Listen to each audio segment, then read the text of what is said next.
guys. I'm Danny Johnson, CEO at TPP, The Positive Porpoise. I'm Jason Miller from Fins Up SoCal Fan Club. I'm Scott Howell from Atlanta Dolphin Club. Mark Angelo, NorCal Dolphin Club. You're listening to Clock Blockers, Miami fans' #1 morning show.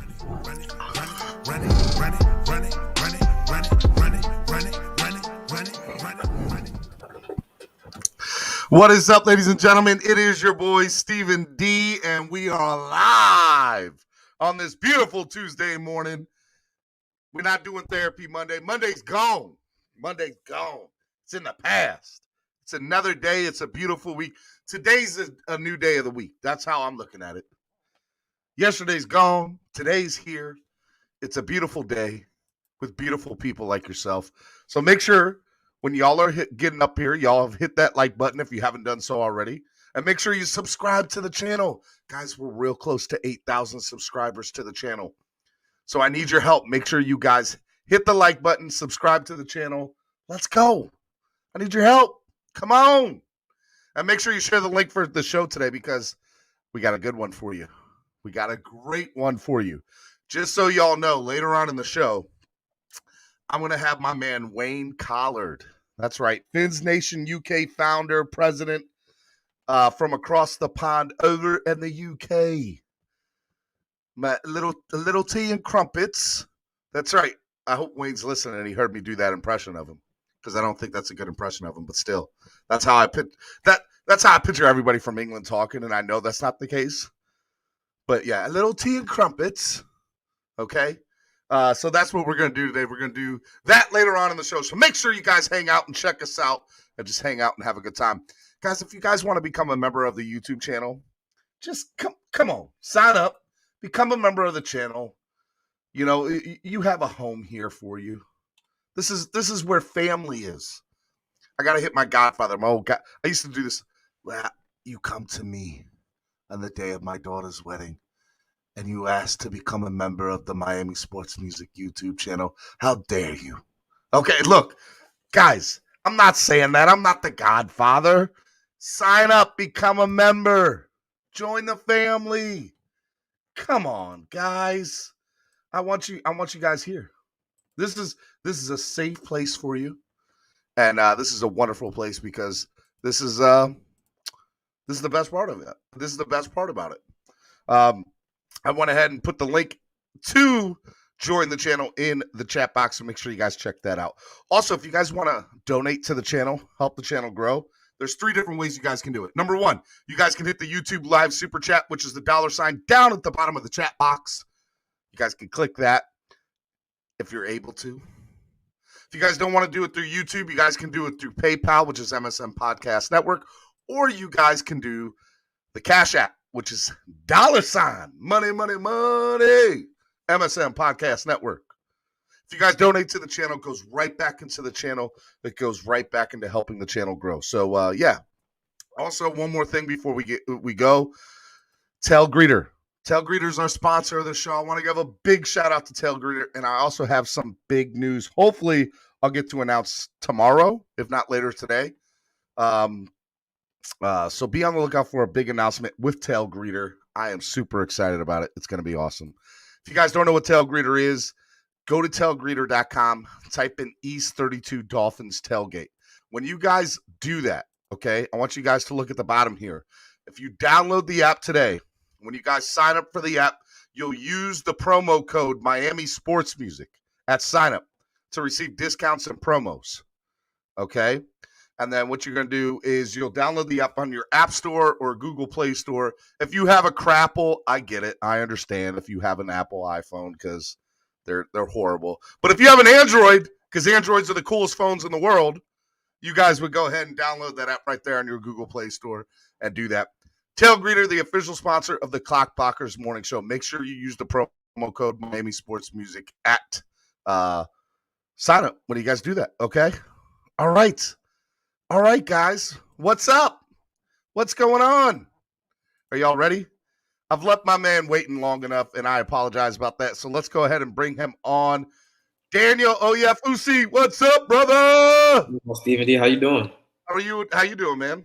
I'm doing all right. You know, excited for this London game coming up, London trip. So let me ask you. By the way, this is the Miami Herald, Miami Dolphins report with my man Daniel Oyefusi. Daniel, is this your first time across the pond? I actually went with my family when I was like 5, so I remember like I'm So very. this is your first time. This is your Yeah, first time. pretty That's what much. you're saying.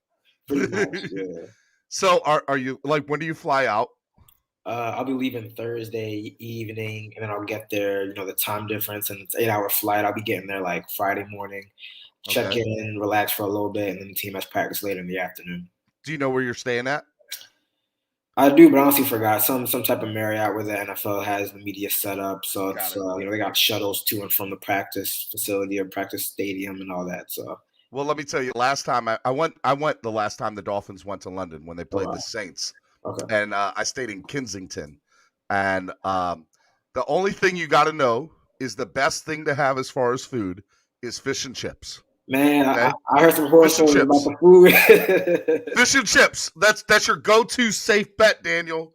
Fish and chips. Okay, that's all you need to know.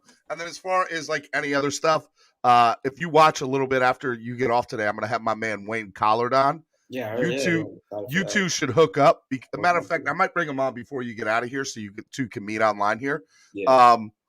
But let him be your go-to guy. He's awesome. Okay, he won't steer you wrong. All right, before we get into more London talk, because I do want to talk London with you. Let's go back. Let's rewind a little bit. Let's go back to this past Sunday in Tampa. What are your thoughts, man? What happened on Sunday?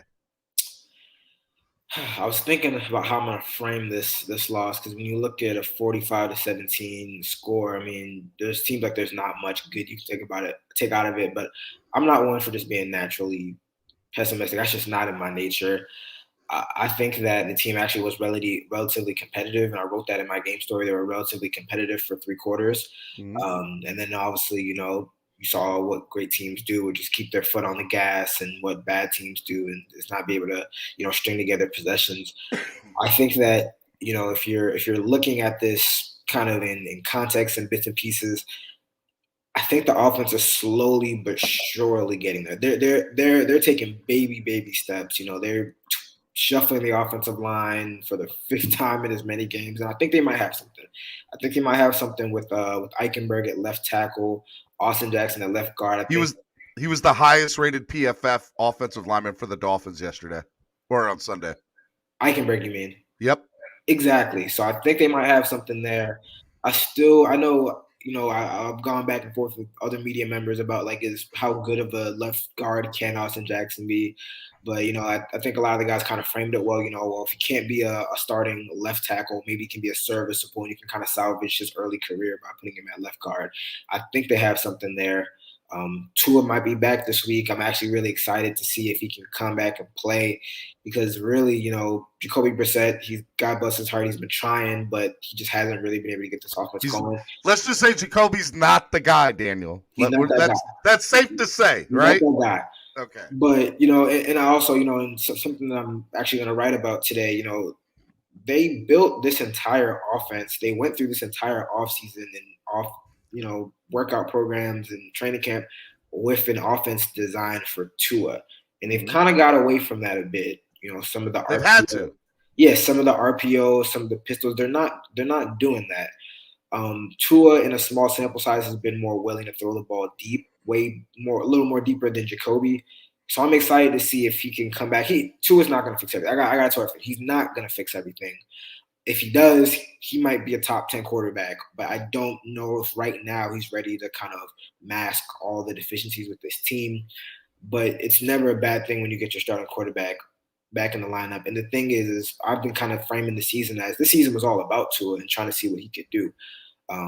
So I'm excited to have him potentially be back in the lineup in London, play with this offense, and try to get things going, All right, well, let's talk about the stuff that is kind of behind the scenes. So I don't know if you saw some of the comments on Twitter over the weekend from the trainer of Tua Tagovailoa, Nick Hicks, pretty much, talking about, the head coach, Brian Flores, and just what's going on there in the locker room and how the players might not be satisfied with Flores. Have you heard anything from the players or even, off the record that might make you think that there's some sort of like that people don't respect him, or there's not a lot of love for the man in the locker room right now that's being the head coach of the Miami Dolphins? I personally haven't heard anything either way. That's kind of one of the downfalls of not having that locker room access. A lot of times you get guys in their locker one-on-one. They might be a little more willing to kind of speak their mind, but it's different when they're, in front of the cameras all the time and everything that they say is being recorded by a whole bunch of people. So unfortunately, I don't have anything. I can't say either or on that. I did see those tweets. I was curious. I saw them later Sunday evening, and I wasn't sure who that was. I thought it was just kind of like a random fan, but then I learned that I guess that was the Twitter account of the training facility. I'm not sure if that's exactly Nick Hicks that tweeted that. From what I know is that it was Nick Hicks that he did tweet it out, and then he kind of walked back a little bit on Monday or late Sunday evening, a little bit saying, hey, this doesn't come from Tua. This is, purely my thoughts or my perception of things. But it doesn't paint Tua in a good picture, and it definitely, doesn't paint the locker room maybe in a good picture. And I think the reality is, here's the reality. The Dolphins are 1-4. They're not playing that well for Coach Flo. And that's a reality in my opinion, because the product on the field has been trash. Let's call it what it is. Let's call it a spade. Yeah. And so here's the other funny part though. This looks like a better roster on paper than it did last year of the 10-win team. And so I don't have an answer for what's going on. And I think people are trying to find an answer. And do you think that's what it is? Fans are reaching just to be able to point the finger at somebody, or do you think there's something real going on? Somebody has to take the blame. When things aren't going right, somebody has to take the blame. So, of course, if Tua's trainer or whoever starts to say maybe Flo is losing the locker room with so-and-so, whatever, people are that's going to pick up steam.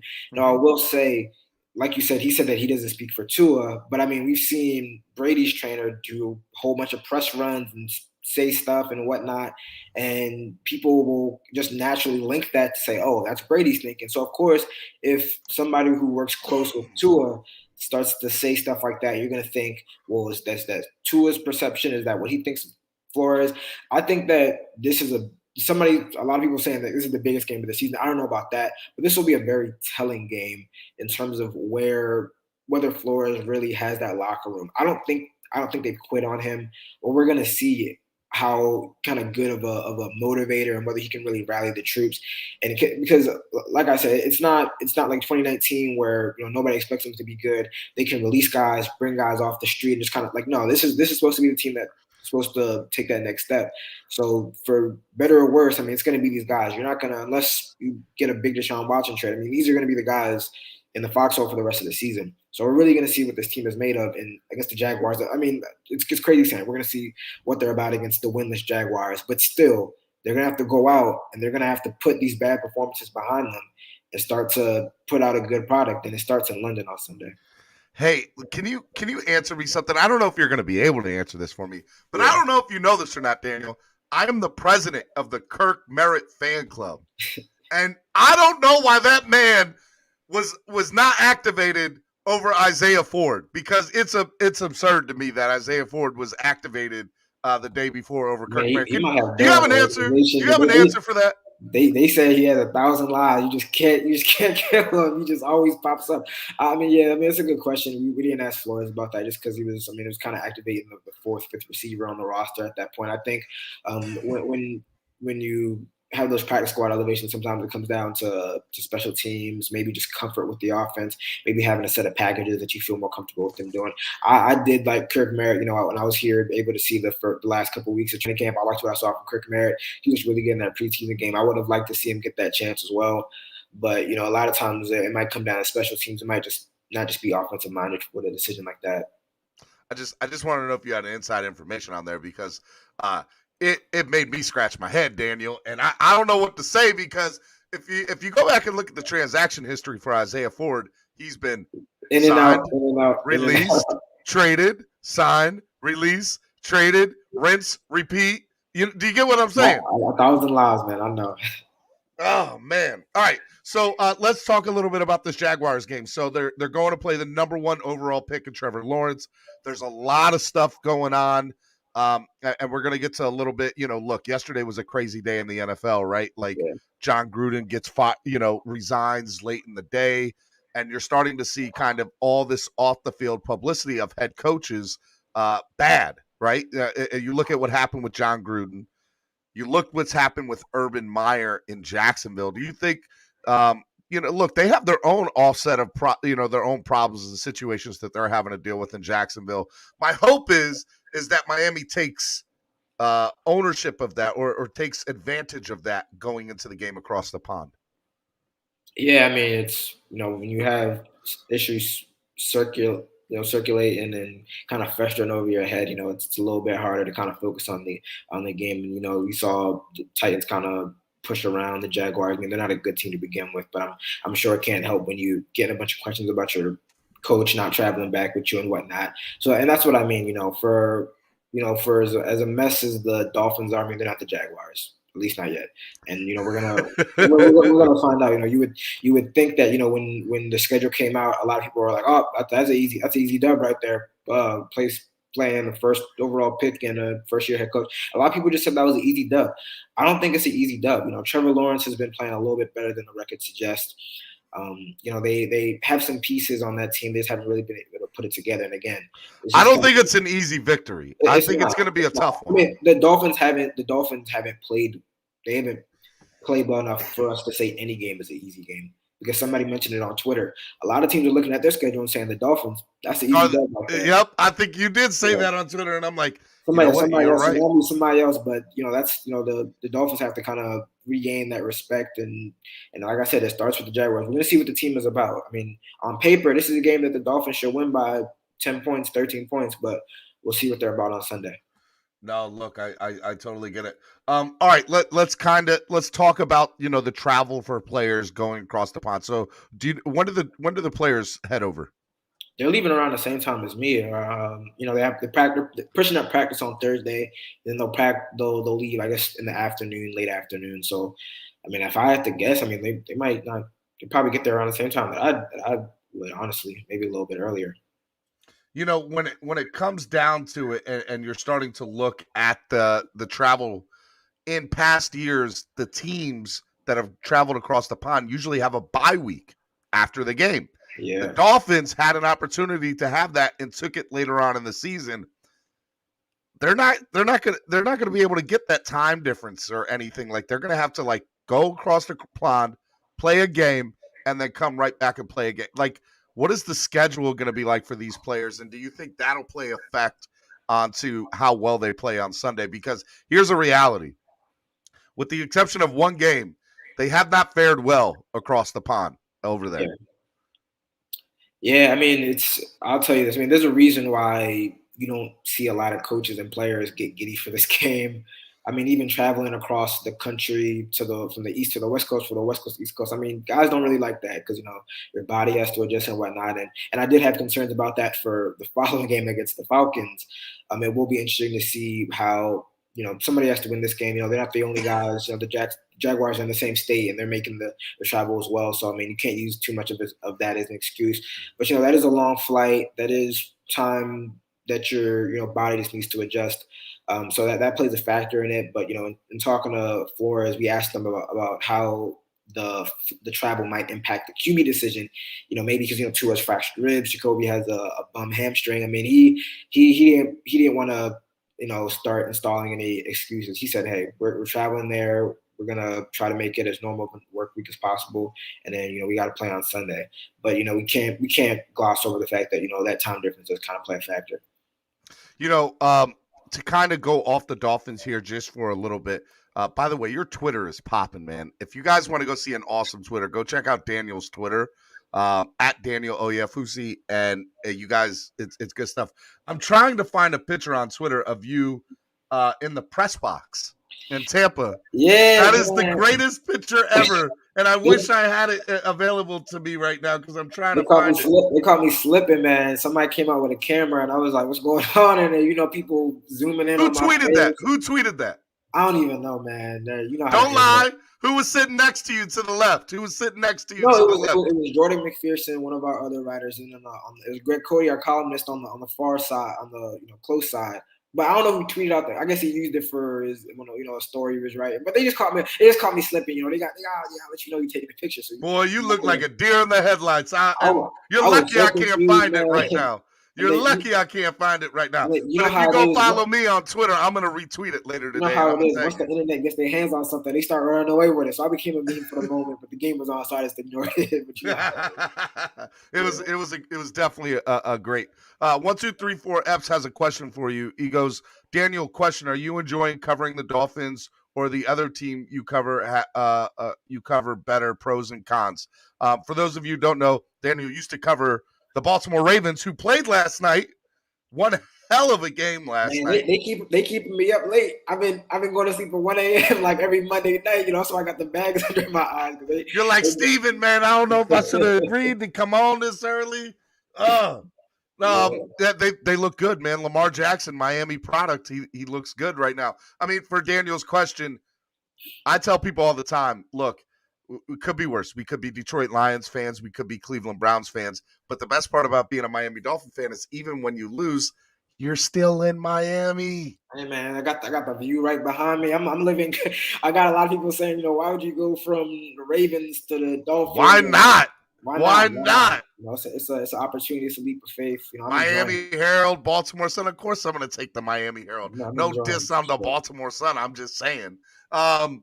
All right, so look, what do you have coming up on your podcast this week? Yeah, we got the Dolphins in Depth podcast. Comes out every Wednesday morning on everywhere where you can get podcasts. This week we've got Safid Dean, who's a NFL insider with the USA Today Sports. Their subscription vertical. He was priorly with the Sun Sentinel covering the Dolphins, and he was down there and up there in Tampa with me. So we're gonna talk about the game, talk about Tua coming back, talk about this defense which has been struggling, and really if there's any redeeming qualities for the season. It's 1-4 right now, but the schedule kind of lightens up. So we're gonna see if maybe the team can turn it around starting on Sunday. So it's gonna be some good stuff. Last thing I want to talk to you about has nothing to do with the Dolphins. It has to do with the whole situation with John Gruden. Yeah. Just what are your thoughts? I mean, I just want to get your thoughts and your pulse on the situation, because here's the reality, right? You look at that whole situation right now. They were doing an investigation on Daniel Snyder. Yeah. And these emails were leaked out of that investigation with Daniel Snyder. I have a feeling this isn't the only thing that's going to come down the pipe. If that was what they found, I'm sure they found other stuff. You would think, yeah. It's really just a crazy and unfortunate situation. I'm still trying to wrap my head around it too, because it is. We had the initial statement, and it was like, I was like, oh, okay, I guess he's gonna skate by this, and it was like, no. And then last night, all heck broke loose last night with the New York Times revelation. Exactly. So obviously, I just think given a lot of people mentioned the steps that the NFL has been trying to take in terms of being more inclusive of different minority groups, marginalized groups, and whatnot. It was just he just had to go. I'm very interested in what's going on with the Washington investigation, because for people that don't know, I mean, there was the Wilkinson report, there's an independent report that just there was no like written report about it. It was just kind of like verbalized. There was no documents to kind of go back and refer to on the report. And Dan Snyder has been getting away with like a whole bunch of stuff. Like I still don't know how he's owning the team right now. So Daniel Snyder's the only owner that I know that can have a full 850-page investigation against him, and he's the one that nothing happens to, and ends up being somebody on a totally different team. Yeah, it's probably only the tip of the iceberg, or how the saying goes. That's what I was saying last night. I was texting somebody. I'm like, guys, if this is what they found on John Gruden, and they went through over 850 emails or whatever it was, I was like, I'm telling you, there are other people involved in this. A lot of people deleting their emails this morning. I'll tell you that. No doubt about that. All right, Daniel. Now, before you go, I told you that I was going to hook you up. Okay, so This is going to be your first real trip across the pond. Let me tell you, first thing, Wayne Collard. If you don't know who this is, go look him up. Okay, because he's kind of a big deal. I wrote it down before we got on because I was interested. I was hyped. I'm glad you bringing him on. Well, look, he has been doing stuff for years. He started a fan club called Fins Nation UK. Okay. At Fins Nation UK, they've been doing stuff for a very long time. And one of the very first things they did was the Saints Dolphins game a few years ago, which I was at, and I feel very privileged and lucky to have the opportunity to help put them that particular event. And I wish I was coming on Sunday so I could help them put them on this one. This is Finvasion London 21 game day hosted by Fins Nation UK in the Beehive Pub in Tottenham. Doors will open at 10 a.m. there. This is all local time there in London, Tottenham. Huge charity, Dolphins memorabilia raffle, over 2,500 pounds worth of prizes, £2 per raffle, drawing on Monday. There'll be free Fins Nations UK bucket hat with a minimum of 5 raffle tickets purchased, subject to availability. There'll be a special guest appearance by Gary the Grimlaw. American-themed food available. See, look, you don't have to eat fish and chips if you go to this thing. You can just eat American food there and be safe. And then a post-game party from 6 p.m. onwards. Let me bring in one of my best friends. I love this man to death, Wayne Collard. What's up, Wayne? Hi, guys. How you doing? Wayne, this is Daniel. Daniel covers the Miami Dolphins. Nice to meet you, Daniel. Nice to meet you as well, man. All right, now, Wayne, Daniel is going over across the pond for the first time, and he says he's been warned about the food over there. I need you to give him some pointers about going over to London for the first time. Like you said earlier, Daniel, fish and chips can't go wrong. All right. I'm going to be eating fish and chips from Friday, Saturday, Sunday. Now, he doesn't have a lot of time because he's covering the team, but if there was one thing that Daniel could do in his free time, if he has any, what would be the one thing you'd recommend Daniel to do while he's there? Oh, you got to do the London Eye, surely. Do the London Eye. Yeah, get a good view from up there. So, well, obviously that, and obviously come to our Finvasion event on Sunday. That's obviously the main thing. I'm trying to come through. I'm gonna get the information and write it down, man. I'm really looking forward. I'm gonna send it. I'm gonna tweet it out later, bro, and then you can go ahead and get on, and you two can link up. But I wanted you two to meet while he was up here. I'm bringing people together. That's what I do here on Miami. That's what it's all about. All right, Daniel. Thank you for coming on this morning, brother. I love you, man. I appreciate it. Most definitely. You take care. Nice to meet you, Wayne. Nice to meet you. See you the weekend. Yep, see you. All right, guys. He's here. Wayne, what's up, brother? Oh, good, thank you. You? I got me tea. You got your tea and crumpets. No crumpets, though. No crumpets. So, for those of you who don't know, Wayne and I have known each other now for 4 or 5 years, and look, you have grown this thing. Just talk about Fins Nation UK from the beginning and what it's grown into, because you have one of the best fan clubs across the world. Well, as you said, obviously, we started in 2017 at the Saints game when you helped us out, put on the event there. And from that, it steamrolled into a fan club, and we've now got almost 2,000 members. We do loads of charity walks, charity work, raffles. I think we've raised roughly $50,000 in 4 years, which is really good for various charities, both sides of the pond. So this year's event is for Gist Cancer UK, which is obviously pretty close to my heart. Combat Stress, which is a military veterans charity, and the Dolphins Cancer Challenge. So, it's going well. It's growing. It's getting bigger day by day. And, we're just steamrolling into something great. So it's going well. Now, you again on Sunday at the Beehive Pub. Now, last time we played there, we were at Wembley. We're not at Wembley this time. We're at Tottenham. What are the big differences if people went over there for that game to this game? Like, what are the biggest differences from Tottenham? The first one is the area. The area is not great. It's not the best part of London, but the stadium is amazing. I've never been there, but I've been told it's my home club. I'm a Tottenham fan.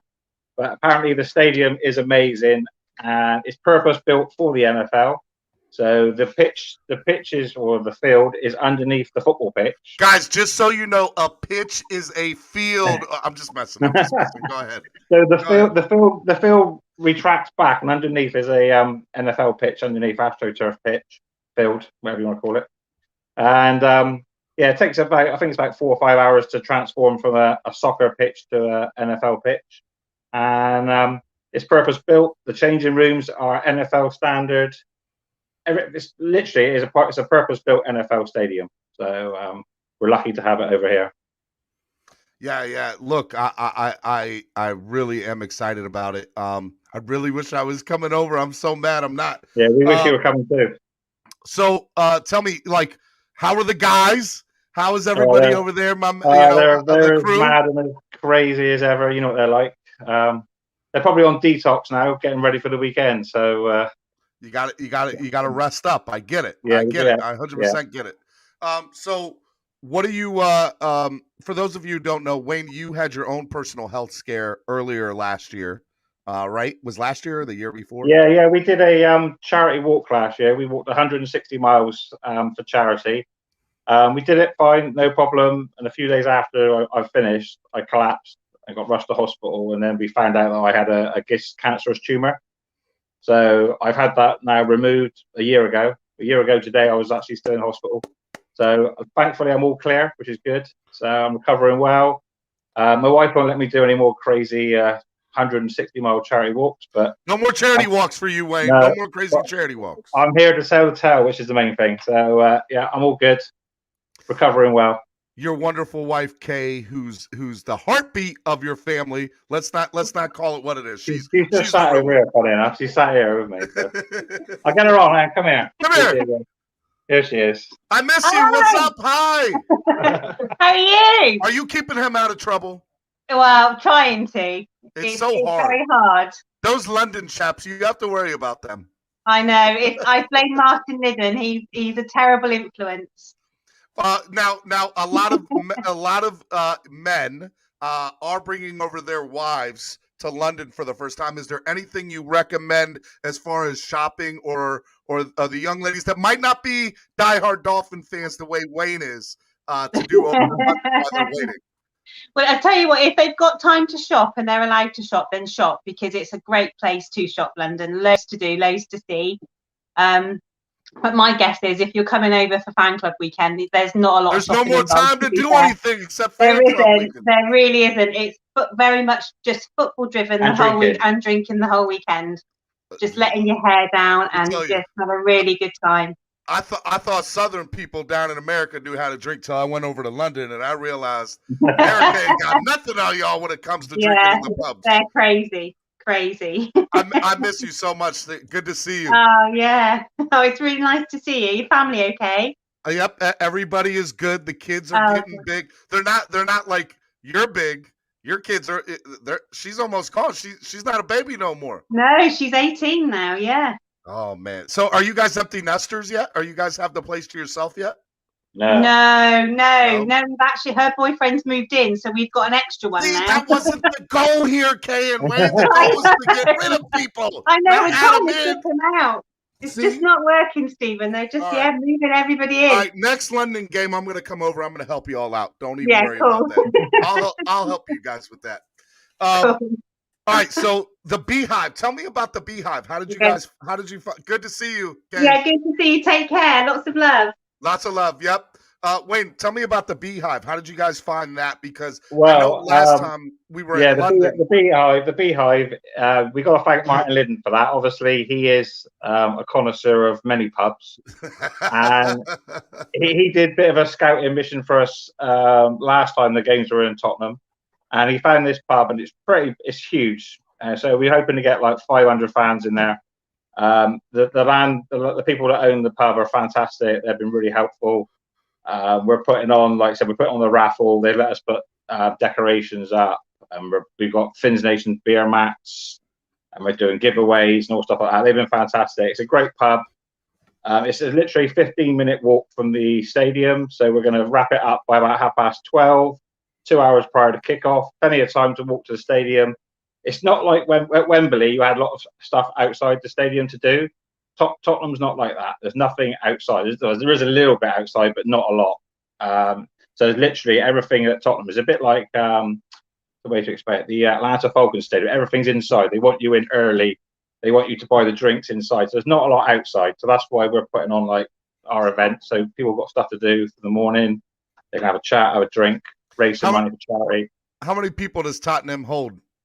I think it's 67 or 62,000, something like that. It's in the 60s. So it's not like Wembley where there was I feel like there was 100. No, there's about 20,000 less. So obviously tickets, people were panicking about tickets, but I know that's what I heard. I heard it was the ticket. And here's the funny part. So the Jets and Falcons played there this past Sunday, and they said there was a buttload of tickets. And they said this Dolphins game is like, it's so hard. There's a night and day difference to the availability. Who wants to watch the Falcons and the Jets? I know. Jets suck. I get it. Yeah, I get exactly. it. Exactly. So would you agree? Trying to not be a homer, I believe that the Dolphins are the favorite team in London, like in the UK. I feel like they're the most favorite team of the fans over there, if not top three. The problem you got is a lot of the millennials are all Patriots fans, so they don't know anything anyway. Exactly. Wayne. They haven't felt the pain that we felt for the last 25, 30 years, so they don't know what it's like. But no, I would say we're definitely top 3 or 4 supported team in the UK. Definitely. And I know you heard the news this past week that Germany might be getting a game. What are your thoughts about Germany getting a game? Oh, a weekend in Berlin would have been fantastic. I know. I haven't had a chance to talk to the guys over in the UK yet. Shout out to the German fan club. I need my flag, by the way, Wayne. I need my flag. I'll sort you one out. Yeah, I know that they're excited in it, and the rumor is that the Dolphins will be one of the teams that participate in that Germany game next year. Now, that's just a rumor. Nobody knows that for sure, but I hope that's true. Well, I'm surprised if they come over 2 years in a row, but you never know. Jags seem to come here every year, so you never know. But Germany would be good. I mean, the German fan club, they're a fantastic group of guys. They've been really supportive of what we do over here. I mean, they've donated. Actually, I've got it right here. Funny enough. They've donated this Andrew Van Ginkel full-size authentic helmet for the raffle, and they've sent over some money towards prizes. So they've been really supportive of what we do. And obviously, if it is in Berlin or wherever in Germany next year, and it is the Dolphins, we will do the same for them. So we'll support them and sort them out as well, like they've done for us. So yeah, Germany would be awesome. I screwed up. I should have worn my Europe T-shirt today. That was sent over by the Germany guys. So a couple last questions for you. What are you doing this week to kind of ramp up for people coming in and hanging out, because it's going to be a crazy week for you? Well, the official pub hasn't been announced yet, but we all know it's going to be the Hard Rock Cafe, like it was last time, which is all right, but it's a bit small, isn't it? So yeah, if you're going to go, basement. Yeah, if you're going to go early. But that's where we're all going to be Friday and Saturday night. There's a few other NFL events on, which our friends are doing on Saturday night, so we're probably going to attend that as well. Just try and support them. And if people want to know where the party is, can they follow? Just go on the Fins Nation, and wherever we are, we'll post it on there, and people will just join us. Awesome. Wherever we are. So, yeah. Awesome. All right. Well, look, man, I'm hoping that I get to speak to a couple of the other guys later on this week from the crew, because I miss all of you dearly. I'm sure Martin will come on. We'll get Martin's the guy. Is there any hope that you guys are coming over this year, or probably not this year? Personally, for us, no. We were due to come out for a fan club weekend, the Texans game, and then stay for the Baltimore game. But obviously, with the COVID thing, yep, we've had to basically put it off till next year. So, I mean, the plan is to come next year, though. Oh, 100%. Yeah, we'll be there next year, 100%. I'm going to hold you. I've already got 4 weeks booked off. See, that's the cool thing about London. You guys get all this time off, and all you guys. We're not going to go. I've literally got the whole of October off next year, so we'll be over. It should be good times. Where can they find all Fins Nation UK stuff at online? Well, Facebook, just search Fins Nations UK, and on Twitter we're at Fins Nation UK. Wayne, I love you, man, and I miss you, and my heart is with you and your family all the time. And I feel like my London. I've been there one time, and I still feel like it's a home away from home because of how you guys One last thing. I guarantee a win Sunday. Whoa! You guys heard it here first. I've been saying this for weeks. I guarantee a win. Tua's going to come out. It's going to ball. Him and Gazeki are going to connect. It's going to be the come out party. I guarantee a win. If Wayne said it, then I believe it. That's all there is to it. Wayne, I love you guys. Y'all are the best. Mwah. And I will. I'll be watching from afar the entire week, and I'll be doing my pregame show right up till kickoff. So I'm excited. We're doing a special Clockblocker show. Enjoy your breakfast, and we'll be about 10 beers deep by then. So I will be enjoying my breakfast. All right, brother. Y'all be good. Be safe. Take Okay? care. See you again. See y'all later. Bye. Oh, the Dolphin fans are the best fans in the world. They're the best fans in the world. And I don't know how you guys don't understand this. We might have a losing product on the field, but off the field, we have the number one product, and that's the fans. People like Wayne. Oh my God! Like my feelings for him. Like I lie to you not. Mark Angelo, the Godfather, Wayne Collard, Danny from TPP, Igor and Michelle from Dolphins NYC, Donna from Charlotte Fan Club, Scott Howell from Atlanta Dolphin Fan Club, Jason Miller from Fins Up SoCal. And I'm missing a million other people, but my words, my feelings cannot express how I feel about some of those people, if not all of them. And it really is the best part of the game day experience is the fans and going to the fan clubs. And I hope that y'all get to experience that even this year, especially during this year, especially when there's a bad year. And so it just makes it that much better. So if you guys are heading out to London, make sure you guys go to the Beehive Pub, Stoneleigh Road in Tottenham. It'll be 10 a.m. local time there. Make sure you guys check that out. Also, make sure you guys go follow Fizz Nation UK, everything Fizz Nation UK. But it's going to be a good time. The Fizz Nation, the Finvasion London 2021 Takeover pregame party. They're the best in the world, so make sure you guys go check that out. Also, Sunday, if you're not going to be in London, we're having a special Clockblockers morning show, 8 a.m. Sunday, starting at 8 a.m. Special morning show edition of Clockblockers, presented by Tail Greeter. It'll be a good time. We're gonna have a morning show on Sunday morning, so it's gonna be great. Make sure you guys come out and hang out with that. All right, it's 9 a.m. Where are your kids at? What are your kids doing? See, the older crew probably knew that joke a little bit better than the younger crew. But let me tell y'all, now it's time to open up the lines and hear from you guys. I want to hear from you. I'm in a good mood, man. Let's talk about the love. What is your favorite Dolphin experience you've ever had? Let's talk about that. Let's talk about you getting to meet or talk to people maybe you've never met except online, the Dolphins family, because we're going to keep it positive today. That's what we're going to do. 2 thumbs up. Positive Tuesday. But I want to hang out with y'all. Samuel, I saw your thing earlier. There are moderators that control the chat. So if a moderator did something, I have no control over it, but I can look at it later. It's not that I don't have any control over it, but I don't pay attention to it when I'm running the show. So a moderator might have done something, but I will look into it, Samuel, because you're cool on my book. Don't even worry about that. You're A1 with me. Steak sauce. Wow. Yeah, so come on, let's talk. I want to hear from you. Was there anything that Daniel said from the Miami Herald chat? Was there anything that Wayne said that made you a little bit excited that would make you want to go across the pond? I want to hear from you. The fans, the best fans in the world. Let's go. Andrevius, we're not crying today.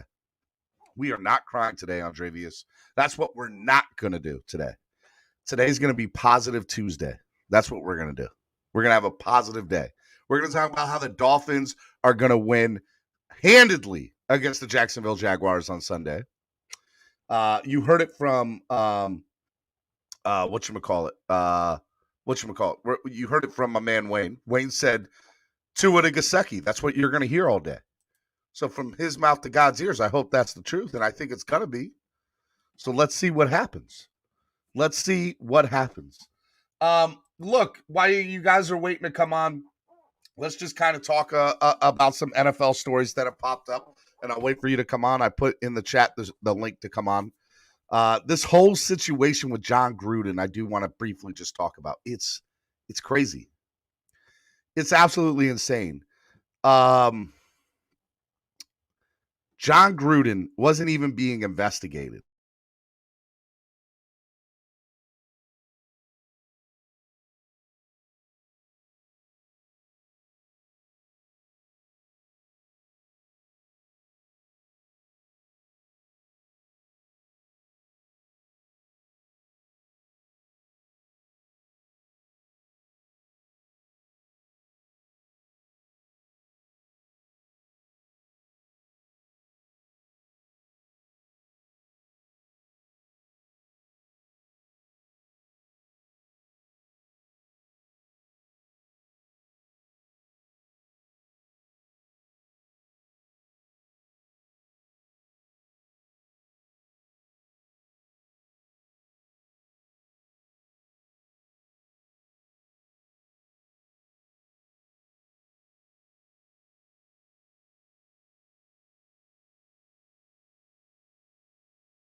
right, I'm back.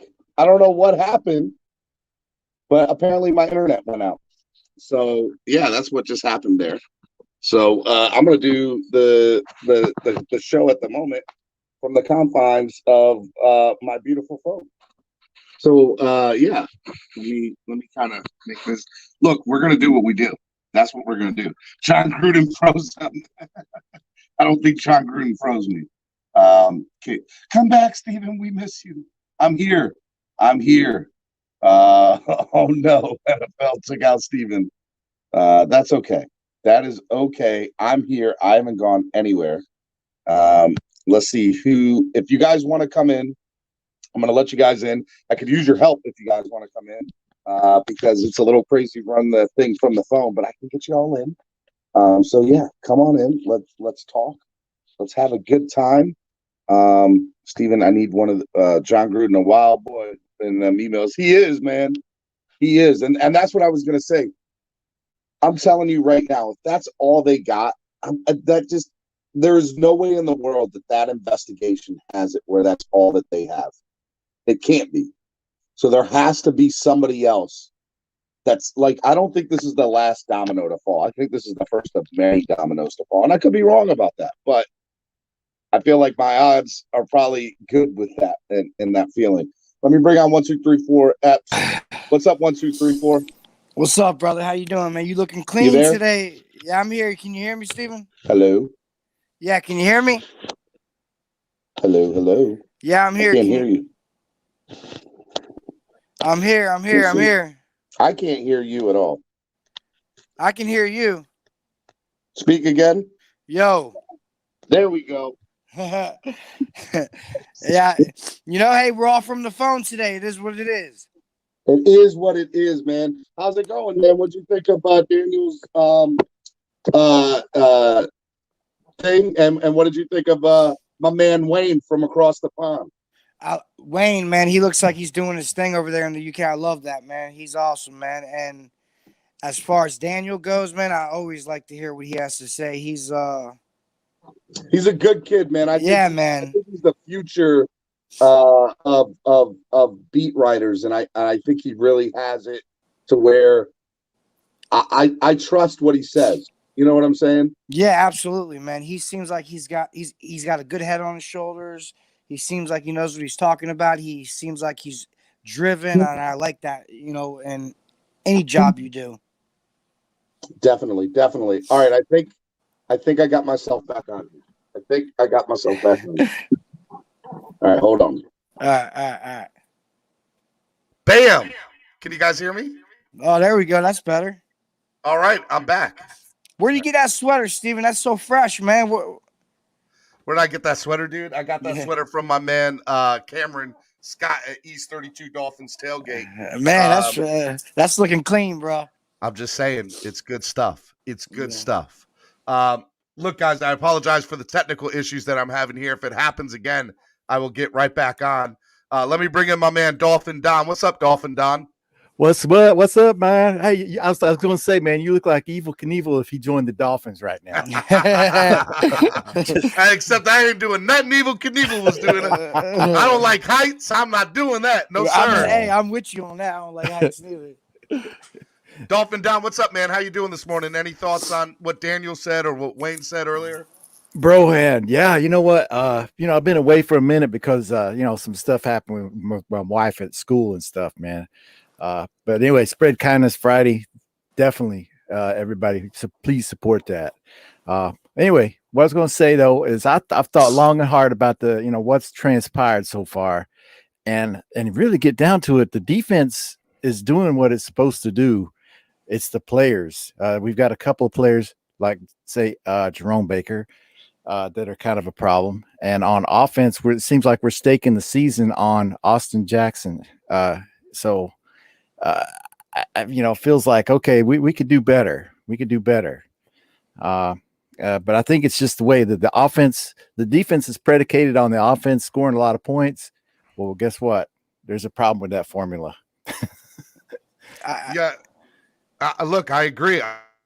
I agree with you. I think the reality is, and you're pretty much discussing the O-line or just in general on the roster. Mm-hmm. Yeah, the O line in general. We're I- staking the season on these youngsters. Go ahead.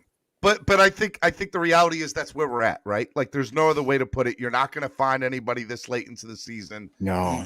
Yeah. And we got to go with what we can go with. So my hope is that Tua's going to come back. Tua's going to be able to play a lot better than Brissett did. And when we see, the improvement, my hope. Look, Daniel said it right.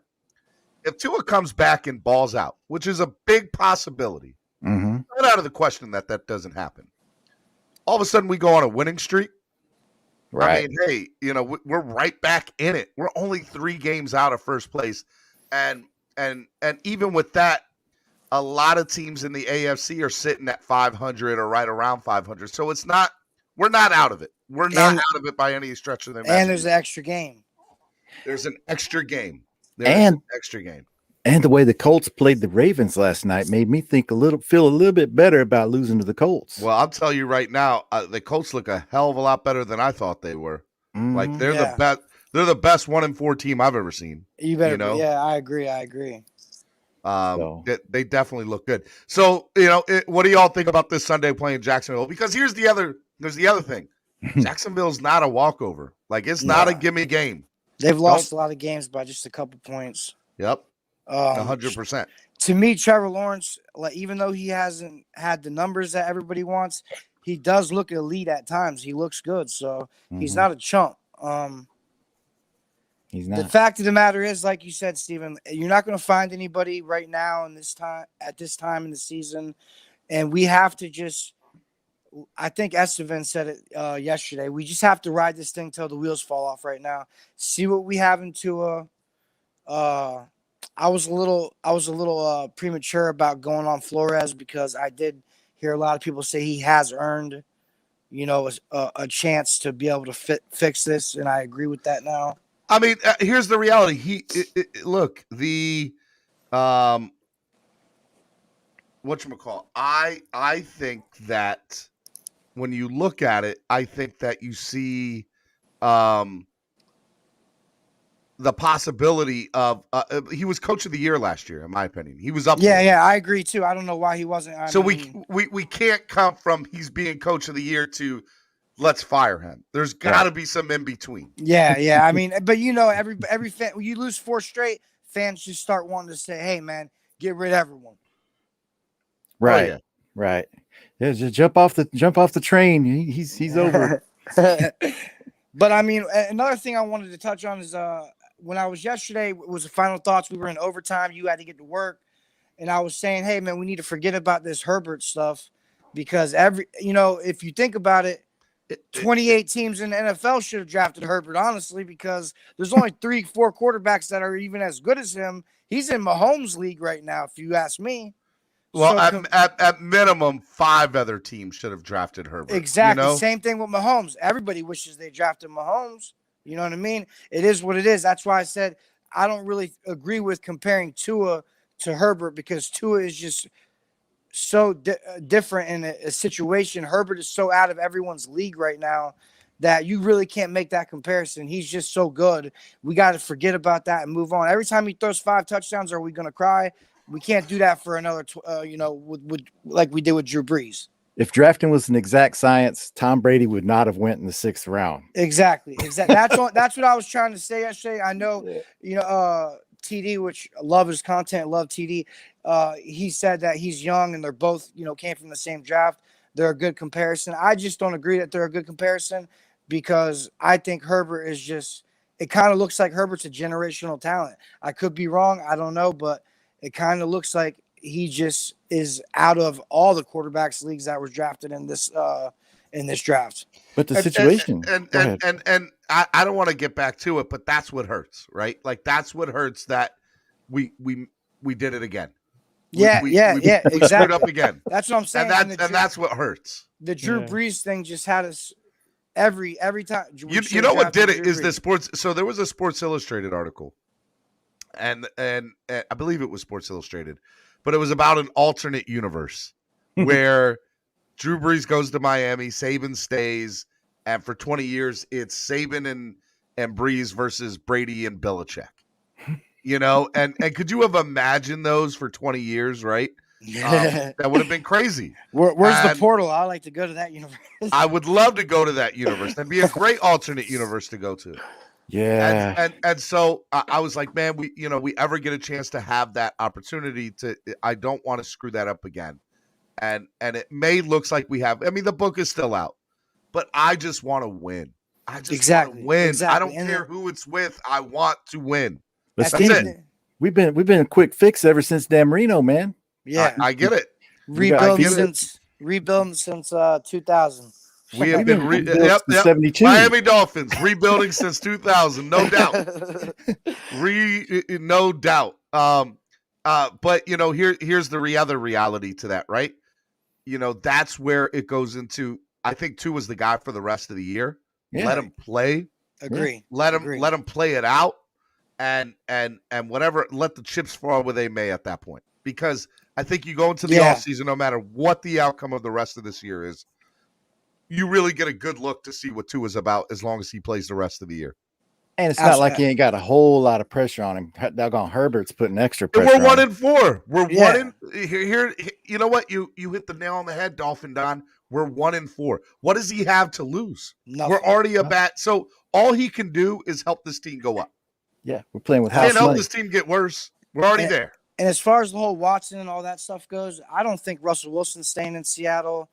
Aaron Rodgers. I mean, there's going to be a lot of QBs that are out there that if it comes to an emergency and you need to grab somebody, Watson isn't the only option. I mean, right now, everybody wants Watson as the option. Deep down inside, 1, 2, 3, 4, I want him. I do. I do too. Want him. Me too. And again, I will be. I don't know if upset's the right word, but I'll be like, I'll have FOMO. I'll have fear of missing out if he ends up getting traded to another team and we passed up on the opportunity to go get him. Exactly. And then I'm going to sit there and I'm going to be like, well, did we screw up for a third time in our franchise? Which it wouldn't be a third time. It would be 100th time. But, it would just be, why can't Miami make the right decision? And what is the right decision? And right now, the only right decision that I can see is letting Tua play, letting this team just be the best it can be, and that's what I think it can be. I totally agree with you. We drafted Tua at 5th. We knew he was fragile. We knew he had some injury problems. He had a little unlucky whatever rib fractures. We have to see what we have in him, because right now, even with Watson, Houston knows that we're backed in a corner. They're not going to let up on their offer. So no, not at all. You know what I mean? So they feel like they have the upper hand against us anyways. We have to just, sometimes I've been in my life where I'm like so down and I'm like, hey man, it's over. We have nothing left. And then I'm just like, hey man, I have to survive. And that's what we have to do right now. We have to survive. We got to put our people out there, put our people in the right positions. Coaching has to make those things happen. And hope to God, Tua can go out there and just show everybody, hey, look, I'm that guy that you saw in Alabama. I'm that guy. Well, what I said was kind of like based on a preface that, okay, we actually have a plan. but Tua really doesn't fit our team right now. He does not fit what we do. I mean, he's like, okay. Tua? Yeah, Tua. Explain that one to me. I'm interested. Explain that one to me. You see how he goes out there, does, okay, there's a 3 and out. Okay, I'm going to lean on the defense. Well, we don't have Alabama's defense. Just truthful. We've got a bend but don't break quotation marks. I think the whole offense is built around Tua. Yeah, and I got to disagree with you a little bit on that, Dolphin Don. And here's why. Because I believe that you look at the way the offense is designed. Mm-hmm. I think this offense was designed with Tua in mind. I think this offense was designed to bring the best out of Tua. I think we had a pretty. Here's a reality. He was hurt, right? Like so. Mm-hmm. All we could do is, well, what if for the Indy game? What if for the Vegas game? If he was playing, what if? And that's all we can say, and that's all we can do, and that's not going to change the outcomes. But now. I like what the question said from Omar. What if we lose to the Jags? What happens? Oh, because I before I even get into that question, it just brings up if Tua comes out and balls out, which he should, and I expect him to, if he comes out and balls out against Jacksonville, then in my opinion, we're right back on track. And Let's beats go. the number 1 overall pick. Yep, I'm not even worried about that. I'm just saying from a standpoint of, okay, let's go. Let's see what we can do, and then let's go beat Atlanta in Miami, and then we're going to be on to something. Because we have 4 easy games coming up. I'm not easy, but we have 4 games coming up that are very winnable for Tua to go out there and show what he's got and get confidence and start this thing going back into the right direction. 100%. Let me bring in Estefan and Todd. What's up, gentlemen? What's up, guys? How's it going? What up, y'all? I'll get to y'all in a minute. I'm about to stop. All right. Go ahead, Todd. For a second, I was thinking Flores lost the defense, but then I heard X and Byron are both. X has a groin pull, slight groin pull, which you put him out there on Brown, he's not catching Brown with the groin pull at all. He's not going to be near him. And then Byron Jones dealing with the Achilles from last year still. So, you got to start saying where we're hurting is our depth. You could put Needham in for one of them, but who are you going to put in for the other? You'd like to say Noah Igbenogany, but obviously that's not going to happen. That name. No, I'm not saying that name. Oh, no, he better not touch the field. No. What about Trill Williams? What about Trill? Now, Trill would be interesting, but going up against that receiving core in Tampa, and I don't even know if he was active. I'm not sure. He wasn't. No, he wasn't. He was a scratch. He was a scratch. And Todd, here's the funny part. 4 weeks ago, we were all saying how great the depth is at secondary. and wide 4 receiver. weeks ago, we were like, oh, this team is so stacked. We're so good. We got so much depth. We've never had depth like we've had on this team now. Hey, who's that nickel corner we got from the Lions? Justin Coleman. Now you could put him outside and put Perry on the inside playing slot. I mean, that's the only thing I could think of. We had so much depth. Go ahead. I'm sorry. I was going to say, even Perry's not keeping up with the slot receiver Brown. You have nobody to cover those receivers. Right. 100%. Estefan, whenever you're ready to drop in. Estefan, I loved how the San Antonio Spurs played the Heat. Oh, yes. Way to go, Todd. With everybody pretty much on the bench for Miami in the second string. It's all good. Go. Spurs suck. Spurs suck. Spurs suck. It's a bad day in Spurs land. Okay. Estefan and Skip Bayless are good friends.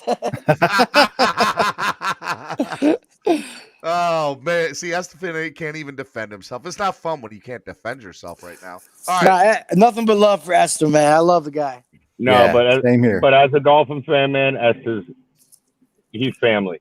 Yeah. Estefan is family when it comes to that. But when it comes to basketball, he just doesn't know. He doesn't have But what do you do with family when you mess with them? Yeah, exactly. You pick on them. Family.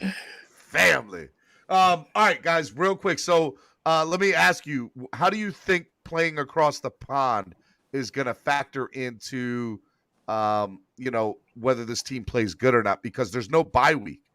So you're pretty much going over there.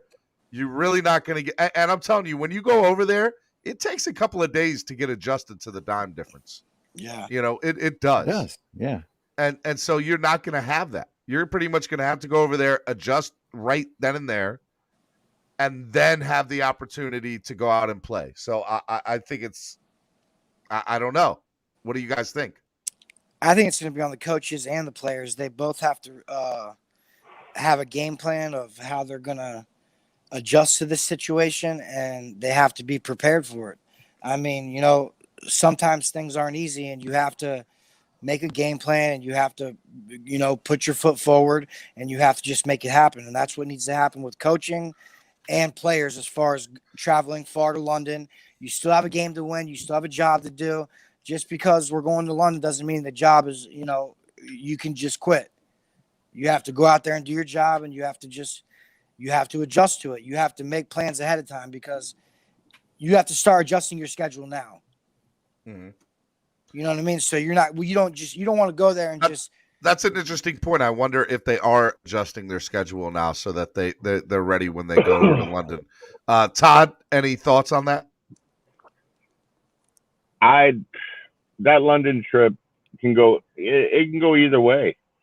You have a long ride with the offense and defense sitting together, and the coaches sitting together, and everybody like that. Yep, we're gonna have a lot of family talks on that 8 hour. Yeah, 9 hour it's gonna be ride. I would love to be on that plane to see what's being said among the players. 100%. So that's gonna be this is a make or break game for more than one reason. Number one, we need to beat Jacksonville. Jacksonville really thinks they can win. I'm up here in Jacksonville. I'm listening to it.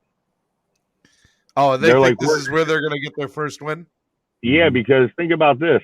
We're one fumble away from being the same record. Exactly. I know. That's so scary. Okay, so they really think. But we're also 2 possessions away from being 3-1. And a pass interference call, so yeah. Yeah. Yeah, but they think they can, so they're coming into the game with confidence. Or at minimum 3-2. At minimum 3-2. I just don't. This is a must win because you air out a lot of grievances on this trip. You're getting a lot out off your chest with how long the ride is there. You want the ride back to at least be happy and celebrating. Right. I agree with that. Dolphin Don, any thoughts on that? Well, I think it's going to come down to planning, like Todd said. But now, if it was me and I was planning this trip to England, I'd have us fly during the night when everybody's supposed to sleep. Hey, you get to London. Okay, we're going to play the game at like 8:00 in the morning. Okay, coming up this Sunday, and it's a less of a strain on you because I was in the military, so we've a lot of traveling, man. So I try to schedule that flight when you're supposed to be sleeping. You'll be all right. I feel like it's the other way around. I could be wrong. So so when I remember going over there, my wife had a plan. She's like, all right, here's what we're going to do. You're going to stay up for the entire flight. So that way when you get there, you can go to sleep because it'll be bedtime by the time you get there. And I'm like, okay. So you stay up for the entire flight. You get there, you go to sleep when you get there. That way you don't have jet lag. And I do think that it helped us. It helped me give maybe an extra day instead of having jet lag or feeling, drowsy. It worked. So my hope is that they do the same thing, right? Like you stay up the entire flight, right. And then when you get there, you go to sleep, and then you're ready. No, I wouldn't do it like that. I'd keep the same circadian rhythm we got right now. Doesn't matter what time it is there. You can play in the dark. Like here, it's basically an 8:00 in the morning game, and I just keep it like that. You're sure they're going to go out and they're going to want to tour the city and all that, but I would not. No, this is a business trip. This is a business trip, and that better be what it is. Yeah. So I wouldn't even bother with that. Hey, if we had to practice, at this time, that's when we do. Oh, so you're saying don't even worry about the time change. Exactly. Just keep your American time and go from there. Business as usual. I don't know if you can do that because Daniel, the beat writer that was on earlier, great guy. I think he said they're going Thursday, so they're going to have Friday, Saturday. You're going to have to get adjusted to the time period. A little bit. You're going to have to do press conferences and all that stuff, Yeah. A little bit. I mean, you're going to be there 2 days in advance. I mean, how can you not be adjusted? You can't just, you know what I mean? Like, you have to get adjusted somehow. I think it's an interesting theory that you bring up, though. Like, see, keep the, just stay on the American time and see if you can go from there. I don't think that's a wrong answer. No. I don't know if I would do it like that, but I think it's definitely an option because here's the reality, Dolphin Don. They chose not to have a bye week after this. That was their call. Wow. So that means that they had to be like, all right, let's figure this out. Like my hope is that when they found out the schedule, that right then and there they came up with an idea of how they were going to deal with the time difference and traveling and all of that. That's my hope for that. Who knows? Maybe Dolphin Don has the formula, though. Who knows? He might. Let me bring in Ennis. What's up, Ennis? What's going on? Good morning, kings and queens. How y'all Good doing? morning. What's up, Ennis at work? How you doing, Ennis man? at work. What's up, Ennis? Yeah, I hate I can't tune in the whole show. I be hating it, man. Hey, man, you did, but you made it. Yes. Yeah. My 15-minute break, I get to catch a little bit. So tell me, man, what are your thoughts about the travel heading over to London and just that time difference and how that's going to play a factor into the game on Sunday? It gives you jet lag. That's major jet lag, but both teams is going through it, so it's not really an advantage for one over another. That's true. I don't like it as far as, our teams going over there and losing hours like that and feeling groggy and then got to play a hard physical game. I guess it's good for the people over there to get to see football, but I'm not a fan of it because it just takes too much from your team to me.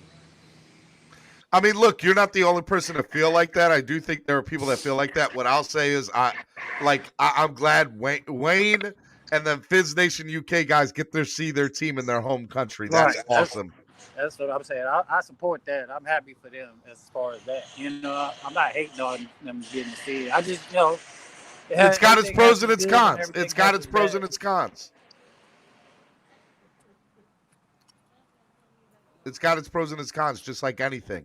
Let me ask you. Jacksonville is going to, Ennis brought up a very good point, guys. Jacksonville has to go through the same thing that we're going to have to go through. Right. And we have to take advantage of Jacksonville. What are Trevor Lawrence has never, here's the reality. Trevor Lawrence has never had a losing record in high school or college.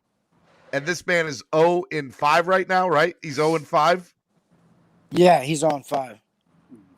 How do you think he feels? He's probably going through the hurt right now of being just 0-5.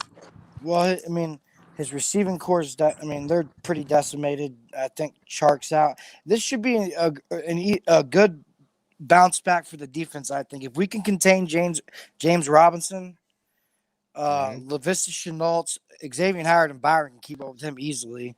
And I don't think their wide receiving core is even that good, aside from DJ Chark, which I think he's out still. So we need to contain James Robinson, and we need to put Phillips on the loose again. We need to put pressure on Trevor Lawrence. I mean, it's just the same thing. We have to put pressure on the quarterback. You got to make him uncomfortable. You see, when you make Trevor Lawrence uncomfortable, what happens? He throws picks. He does. Man, it's Tua time, man.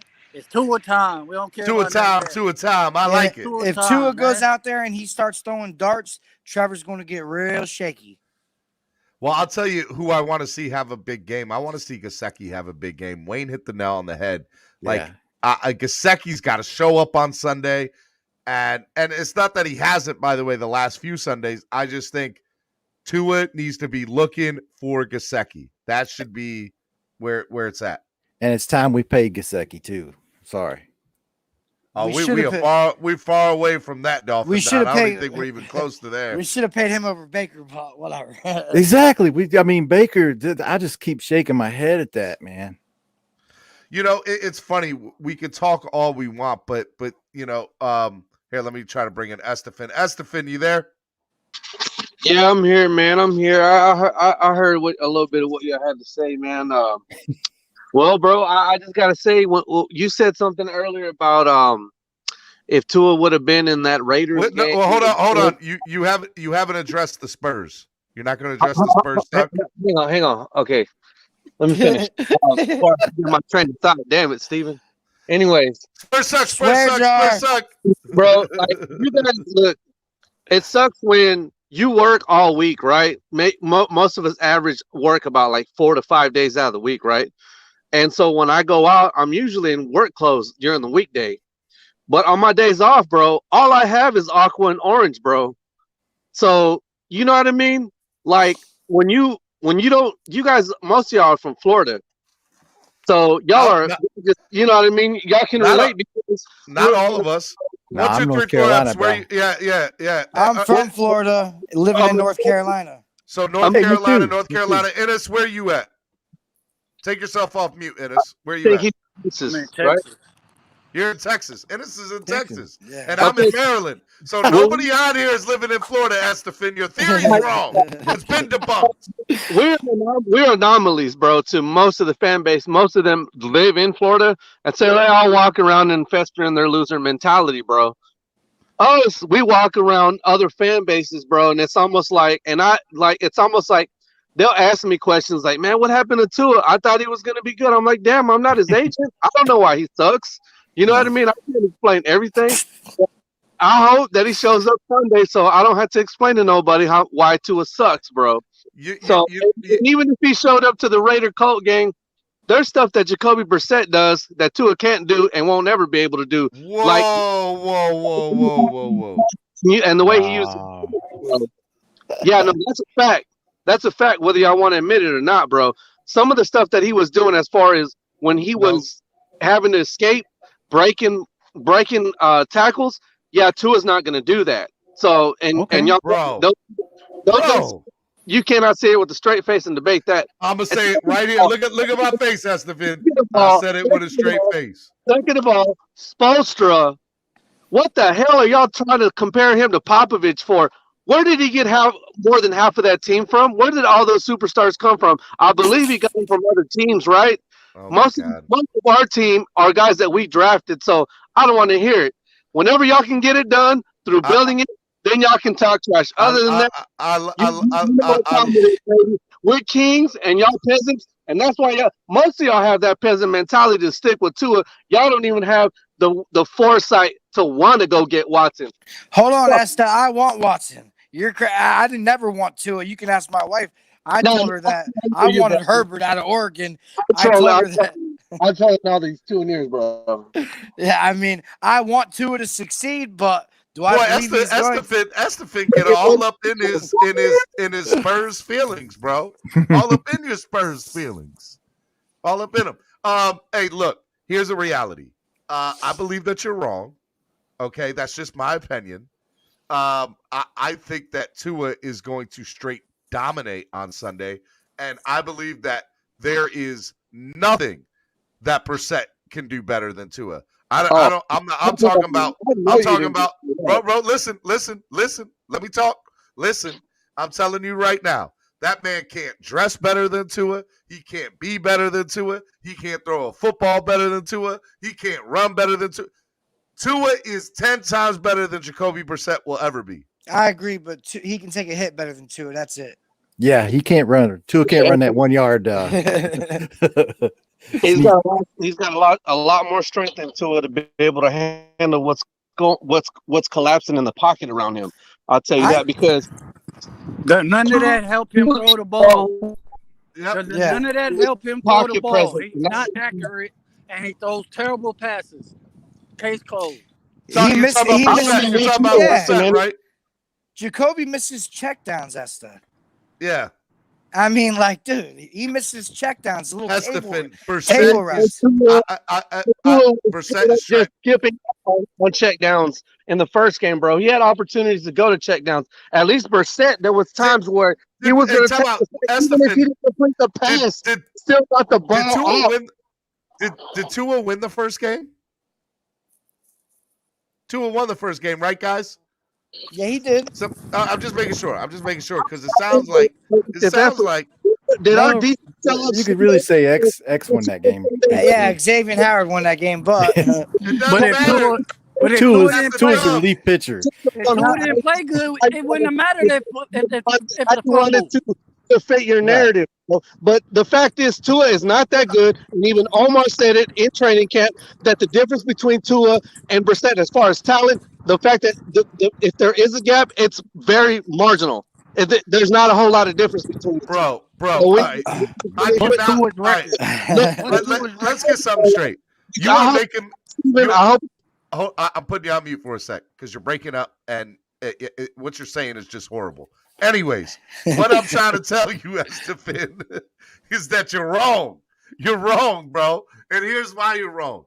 Tua, I cannot believe I'm defending Tua like this. I'm talking about I'm the president of the Bring the Deshaun Watson. Go ahead, Steven. Go ahead. Well, bro, you making me say it like Tua's the guy, yo. Like he's the guy that we're going with for the rest of the year. As far as Omar goes, Omar wanted Tua over Herbert, so let's not get that twisted. To show you something, and if you want to talk about horrible takes, bro, was that Rashad Brown that was trying to say that Kyler Murray was better than Watson yesterday? You got to be out of your freaking mind to be saying like that, bro. I'll tell you right. Rashad did say that. Rashad ain't up here to defend himself.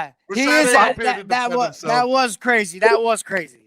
Hey, Rashad's my boy. Bro. And by the way, stop trying to deflect, Estefan. Stop trying to deflect and put the blame on somebody else for your outrageous take. By the way, and second of all, man, you just sound like you're playing that get along game, Steven, bro. But I see you, bro. I see. I play that get along game with, and you know, Tua's the man. Estefan, I'm gonna bring on some. Estefan, I'm gonna bring some reinforcements for you. I'm gonna bring some reinforcements for you. Here's some reinforcements. Estes needs to drive to the cell tower. You're breaking up, my brother. Hey, you're breaking up, Estes. Pete, what's up, Pete? Pete, what's going on, guys? I had to come and save my boy Jacoby. No. Dude, get on, man. My boy is Jacoby. He's standing back there tall like a big man. Back-to-back games over 100 QBR. That's Jacoby. Look, listen, on Sunday, Jacoby is going to light up the scoreboard. He's not going to play on Sunday, bro. It's time, bro. You guys actually think Tua's starting on Sunday? We don't know that he's starting 100%. We don't know for sure. Short week of practice. Listen, short week of practice, traveling to London, early morning game. Time to grind, time to shine.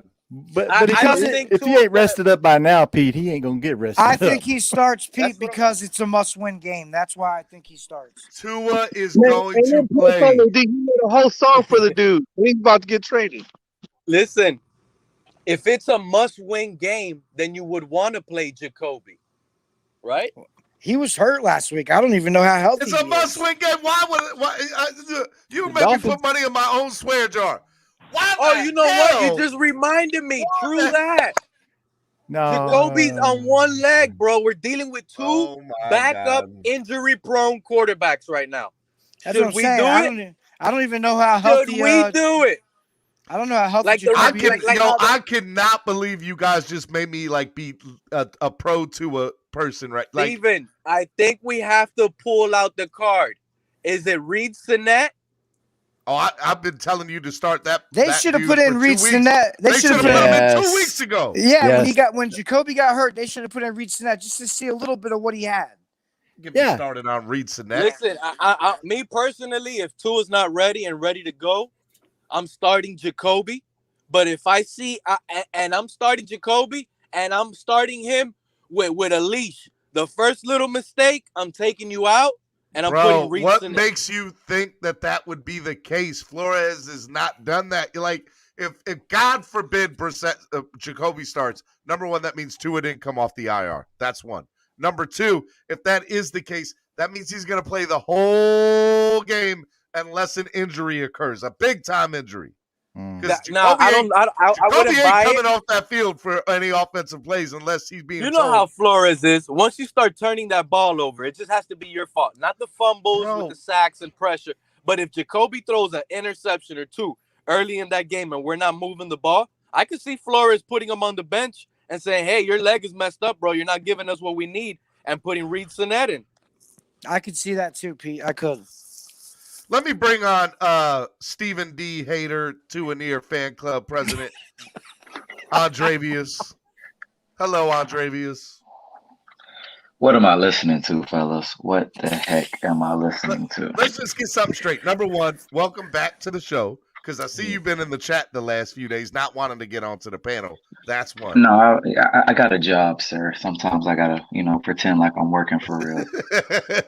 Number two, don't you dare ever call me a Tua-neer. That's no, it's the Stephen D. Hater Tua-neer fan club.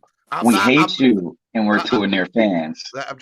First of all, Andrevius, you love me. Stop acting like you don't love me. We're the Stephen D. haters because you turned on Tua. Anyway, I did not turn on Tua. I just called it like I saw it. we love Tua so much. We love that guy so much that we don't want him to get hurt anymore, bro. It's better for him to be on the bench. Let that guy be clean. So I actually agree with Pete. I think there is a chance that Tua still won't play this week because I think Brian Flores is being very overly cautious with this guy. But yeah, if Tua doesn't play, I'm gonna say we're gonna start the season 1-5. It's over. Jacoby Brissett is very uninspiring, and I'm sad and depressed now because you guys are literally pretending like Jacoby Brissett has shown you something to be inspired by, and it's just pathetic. No. Me and Well- Steven have said Jacoby's trash. Well, look, first Jacoby's of all, straight trash. Jacoby needs to be out at file 13 look. If I could buy Jacoby's bus ticket myself, I would do it. I would do it. Facts. Look, Jacoby is not trash, but he isn't our guy. But clearly, we need a guy at quarterback, and we don't have it, and that's what we're dealing with. But he gave us back-to-back over 100 quarterback ratings in back-to-back games. You know what, Pete? He did good at this last game, but I was still sitting there, man. I wish they would put Sinet in there. Yeah, same here. If he's not our guy, he's trash. What? Period. I actually do think he played okay last week. I think he played pretty decent, but but let me ask you, Andrevius, real talk. You have Tua, and you have Jacoby. Who are you starting? If Tua's healthy, I'm starting Tua. But if Tua's not healthy, I'm 10 out of 10 times, right? 10 out of 10 times. Unfortunately, I'm not sure if Tua's healthy. Yeah, exactly. Would you start Reed Sinet over Jacoby? No, I'm not starting Reed Sinet. Y'all gotta stop saying this. Like, stop. We saw him against Sinet. Y'all asking for the worst. If we see Reed Sinet, our season is done. Yeah, I'm with Pete on this one. Hey, bro. I love you, but Jacoby Brissett ain't winning us nothing either. Okay, that's real. Steven, all we need to do is beat the Jags and the next game, which Jacoby could win us games, bro. What do you, bro? Win? Where? When? Pete, can you let me know when that happens, please? Please let me know so I can be there. But you have not seen it happen so far. First of all, yes, I'm a little upset we lost to the Colts. But that was a tough game, right? That was his first week of practice. His second game was actually the Tampa, the Super Bowl, and he played. No, he had the Raiders game too. The Raiders game too. He started the Raiders game first. Oh yeah, the Raiders game too. But look, Jacoby is not the reason why we're losing, though. That's the issue. He ain't the reason why we're not winning either. Thank you. I was just about to say that he ain't the reason we win. I mean, but you guys act like you're not watching the games. Bro, 30. What do you mean I'm not watching the games? 20. First and 30. All these penalties we're dealing with, making it hard on our quarterback. Hello. I don't think we had a penalty in Tampa up until the fourth quarter. So what penalties are you talking about, sir? Please let me know. Now we're talking. Would Tua have even played beat Tampa? I don't know. The score was 24. There was no way Tua was beating. There was no way, Steven. Tua was running and breaking those tackles behind the line of scrimmage. You guys need to get over this Tua stuff. Not if defense played like they did. He wouldn't have been holding the ball that long, Pete. That's true. Well, that's a little bit true, but that doesn't mean. Well, the line would not break tackles. He does not evade pressure. He stands in there and he gets sacked. He would have took like 7-8 sacks against Tampa. Oh my God, bro. Pete, I went to the same high school as Jacoby, Dwyer High School.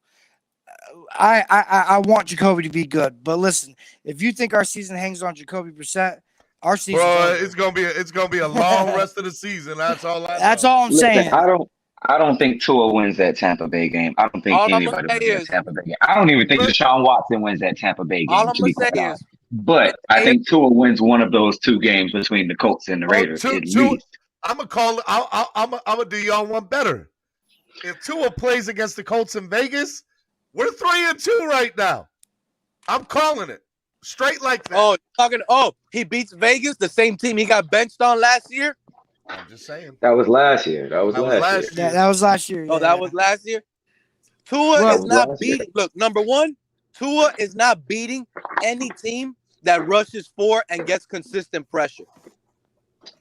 And he can't beat a team that crowds the line and blitzes him. So what team can he really beat? All right, so let me ask you something. He beat the Rams when they was blitzing him last year. Team, so he didn't beat the Rams when they was blitzing him last year. He didn't beat the Arizona Cardinals. He did not beat him.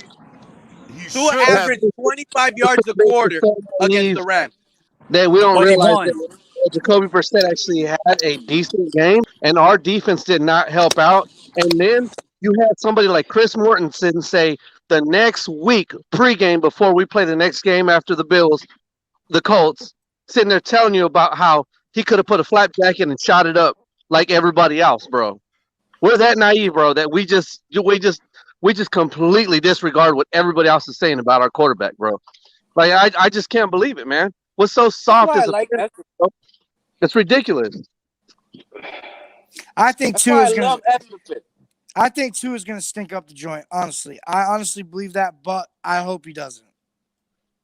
So time out. 1, 2, 3, 4 F's. Your thought is that when Tua starts on Sunday, you think he's going to have a horrible game.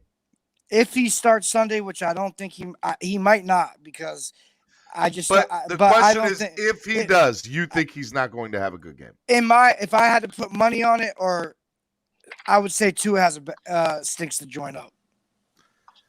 Well, I hope you are wrong. If I had to put money on it, I'm just saying I don't think Tua is good. I've never believed in Tua until he shows me something different. I've never believed in him. He's never showed me anything that would make me think that he's anything but a backup in this league. Exactly. That's exactly what he looks like, and that's exactly what I've been trying to tell you. And what does Brissett look like, Pete? He's a backup too. He's a backup too. But exactly. Listen, you know what the sad thing is? Brissett wasn't a first-round draft pick. Tua was. But Jacoby looks better. Well, yeah, but Jacoby looks better. Tua came in with all this hype. So you're telling me that you're basing your optimism on a quarterback, that if he was drafted in the 2nd or 3rd round, you'd be like, all right, he's right where he should be. He's got a lot of potential. He's good to go. But because he was a top 5 pick, you're already saying he's a bust. He's done. He will never live up to that draft stock, Steven. What don't you understand?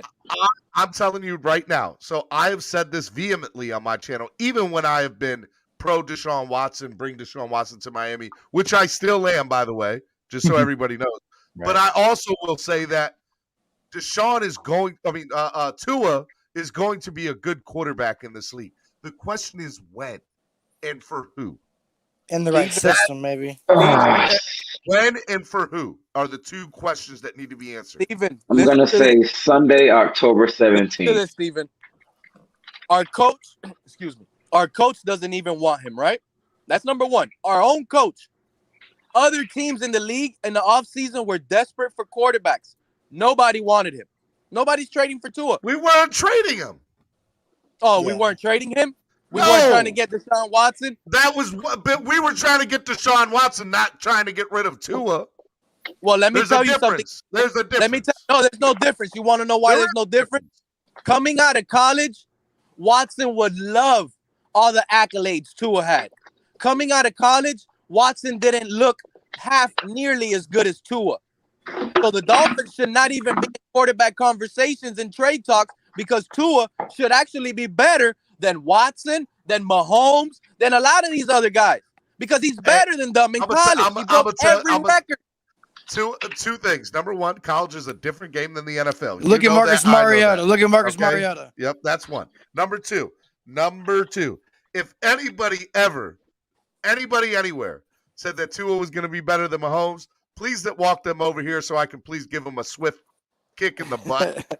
Because I know nobody that ever said Nobody wanted Mahomes. Nobody wanted Mahomes in the draft. They were scared to draft him. Nobody was scared to draft Tua. That's a lie. The only thing, what you mean that was a lie? Not even an injury not even coming off one of the Everybody. worst injuries in the history of NFL, scared the Exactly. Dolphins from drafting Tua. No, we've been 5 swinging. pick. We're swinging for the fences, Pete. I mean, you see our first round picks: Noah Igbenogany, We're swinging Tua, for the fences, and we're Jalen falling off the Phillips. fences at a high ceiling. We fell I off agree. the fence. I agree with you, man. Tua about to John Morant these Jaguars in the UK, baby. I like it, A's, Dolphins, and Grizzlies world.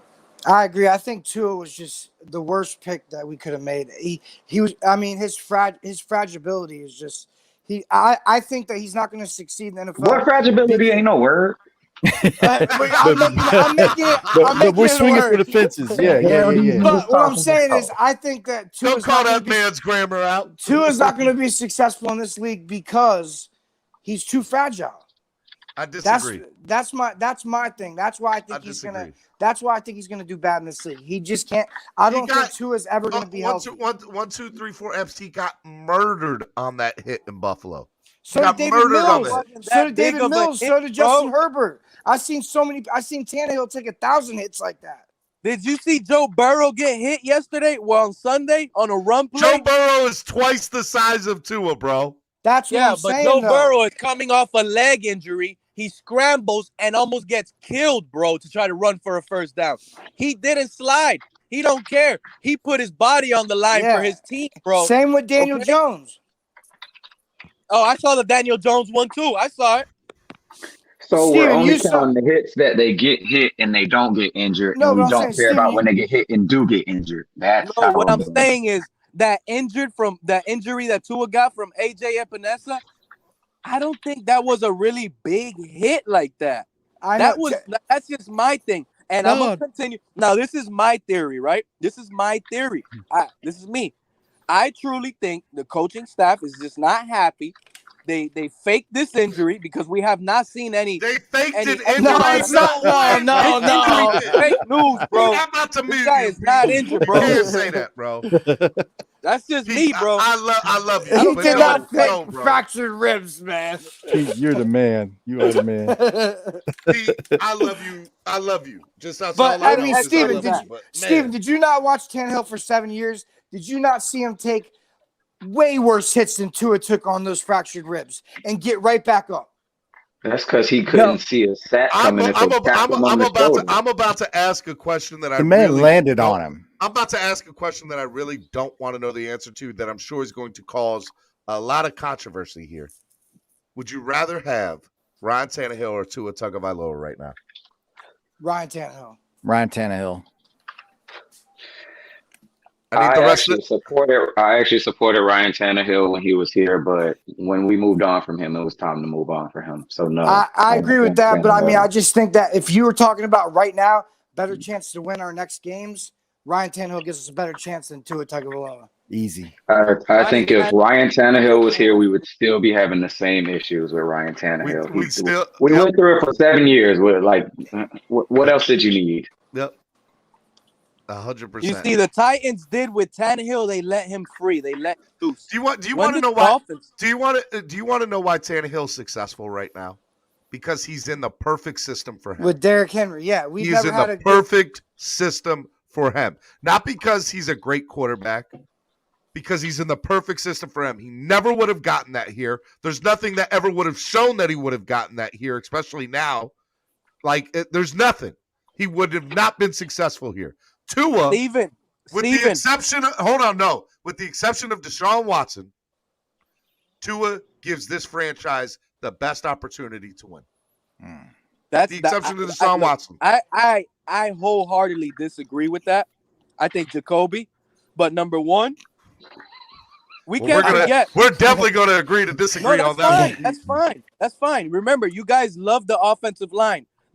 Remember all week? Oh yeah, we're happy. We lost to Tampa, but the offensive line looked good. Remember, all the of you guys offensive line looked better than it had the whole year. Yeah. No. You're saying facts. Exactly. So you're saying this offensive line is looking good, but remember, Jacoby's the one evading pressure, running and breaking tackles. When he had that they're not going down as sacks. So that's why we're looking better. With Tua, those go down as sacks. When he had that touchdown, 6 sacks, 7 sacks, and this offensive line is trash. When Jacoby threw that touchdown to Myles Gaskins, he had a brick wall behind him.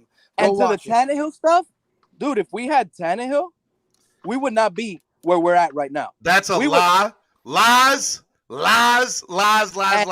actually, Tannehill would be just as hurt or just on his back the same way all these other quarterbacks are. Look, No, if Tannehill Derrick has an Henry arm, makes bro. every And quarterback Tannehill's so done a good, whole lot than hold Tua, on. bro. If Derrick Henry makes every quarterback so good, Tannehill went over there as a free agent or as a trade, whatever. We actually gave him away. The Dolphins paid to get rid of Tannehill. That's how bad it was. And then he beats out a first-round draft pick, Steven. He sends him shipping in Marcus Mariota. Okay?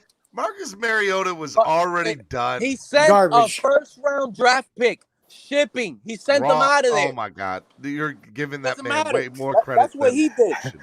Marcus Mariota played one freaking play in the Raiders game, and he got Well, hurt. you Marcus almost slipped. You almost but slipped there. 1, 2, 3, 4. I got $3 charge though. So yeah, I'm about to say you owe. I'm sure there are some people up here that have a tab to the swear jar. Keep it up. Keep it up. Oh my God, Pete. All right, I can't do this with you today. Marcus Mariota was a college quarterback. He's never been good in the NFL. We're gonna do we're doing a short. Well, I mean it's 10:00 and I gotta go. So final thoughts of the day because I can't do this with y'all today. I can't do it. Pete, I'm gonna save you for last just so that we can all see how crazy you are. I gotta go first today. All right, go ahead, Pete. Thank you, Steven. I appreciate you and all you guys. Y'all been rocking it, man. I heard y'all. Awesome, Pete. Back at you, brother. Back at you, bro. Yeah, straight up. Pete, is that your final thought of the day? Am I still here? I have to ignore phone calls. Okay, perfect. Okay. When I talk about Jacoby, you guys need to listen to me. I don't think he's the best quarterback in the league. When I talk about Jacoby, I'm talking about Jacoby on our roster, on our team. That's what I don't care. Yeah, there's obviously better quarterbacks out there, but they're not on our team. So when I say I feel, in my opinion, Jacoby gives us the best chance of winning, at least for this season. I truly believe that because of what he's able to bring. He could do just as much as Tua in the passing game, but he gives us a little more with mobility and breaking tackles. So Jacoby is not my favorite quarterback, but I just talk about the Dolphins, and I love my team, and I figure out what will be best for our team. And that's just what I think. I'm not crazy to think that, or am I crazy to think that? Nah, you're not crazy. Okay. No, you are crazy, Pete. You are 100% crazy. No doubt he's about he's that. definitely not crazy, but Jacoby is not nearly as accurate as Tua, so you can't say he's the same in the passing game. He is more mobile. Well, because look, Tua came in with the accuracy eliteness, and we haven't seen it. And I heard somebody making fun of earlier when I didn't have a chance. Oh, Jacoby's throwing to the dirt. I've seen Tua throwing in an inaccurate screen pass to the dirt, and it wasn't intentional because the pressure was there. It was just because he just inaccurately threw it. Balls are sometimes they hit the dirt, but to me, Jacoby gives us the best chance over Tua, and it's sad. I want Tua to succeed, but I just don't think it's gonna happen. Can I go next? Oh shit. Let me get this thing. Hey man, swear jar. Estefan, you owe like $100, bro. Estefan, you're like $20 you owe to the swear jar, bro. I'll get it to you. Listen, you've been saying that, but your tab keeps growing. Look, we cannot compare Tua to anybody right now because he's hot garbage, bro. Last year, I mean, his quality as a quarterback has always been one of his best qualities has been his pocket presence. I've seen him with the worst pockets move through traffic and deliver a pass. And if he doesn't have that now, then he is no better than not even nowhere near Tannehill stratosphere. Because the one thing that Tannehill doesn't excel at is his pocket presence, but he's got that rocket arm, and he does let the ball go. He does hold on to a little bit too long, which all our quarterbacks had that issue in Miami. But I agree with Pete too. I think right now Brissett has got the chemistry with this O-line. I think you continue that. Have to sit down, learn. That I think that's the best thing for now. Get him an easy game at some point. Get him in an easy game. Let him heal from those ribs. Apparently, he can't, shoot it up and get in there like everybody else for some reason.